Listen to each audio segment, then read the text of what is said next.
Masarap na luto sa kangkong? Yes po, at samahan nyo ulit ako sa ating munting kusina para na naman sa panibagong putahe na ating pag-eksperimentuhan, kaya't huwag na po nating patagalin. Una po, iprito muna natin ang isdang galunggong.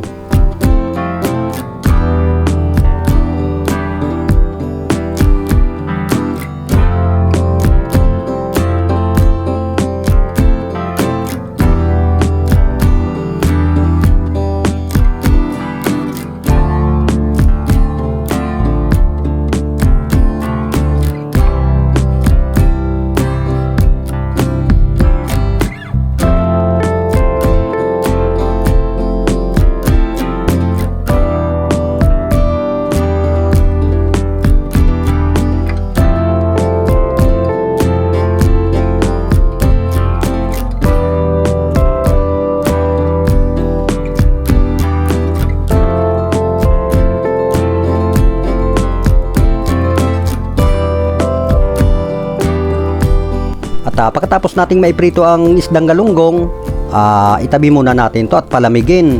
At maglagay tayo ng mantika sa pinainit na kawali.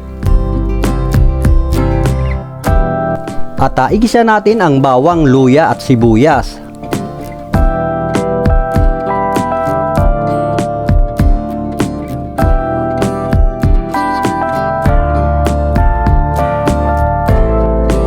At isunod nating igisa ang karning baboy at haluin natin tong mabuti hanggang sa tumingkad po yung kulay ng karne.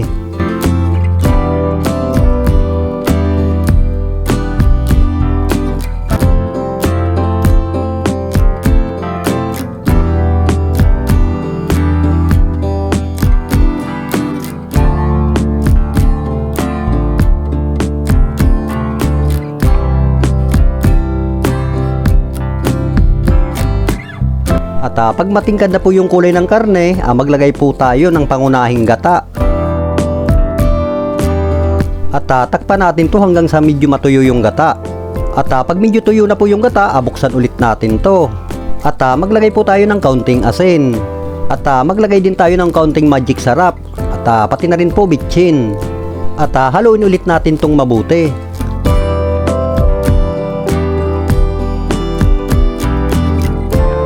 At pagkatapos nating haluing mabuti, pwede na po nating ilagay yung gulay na kangkong. At haluin ulit natin tong mabuti. At pagkatapos nating haluing mabuti, takpan ulit natin to hanggang sa maluto po yung gulay na kangkong. At pagluto na po yung kangkong, buksan ulit natin to at maglagay po tayo ng purong gata ng nyug. At isunod nating ilagay ang siling haba. At haluin ulit natin tong mabuti. At pagkatapos nating haluing mabuti, pwede na po nating ilagay yung pinirito nating isda kanina. Bale, hinimay na po natin siya, tinanggalan na po ng tinik. At pagkatapos nyong mailagay ang hinimay na isda, pwede nyo na pong patayin yung apoy. At pwede nyo na pong hanguin. At yan po, mapaparami na naman ang kanin natin ito. Sa lahat po pala na nakapanood ng video, maraming salamat po. Mapabago mang luto o mapaluma man, mas lalo pa nating pasasarapin. At kita-kits na lang po tayo sa susunod na i-upload kong video at maraming salamat po.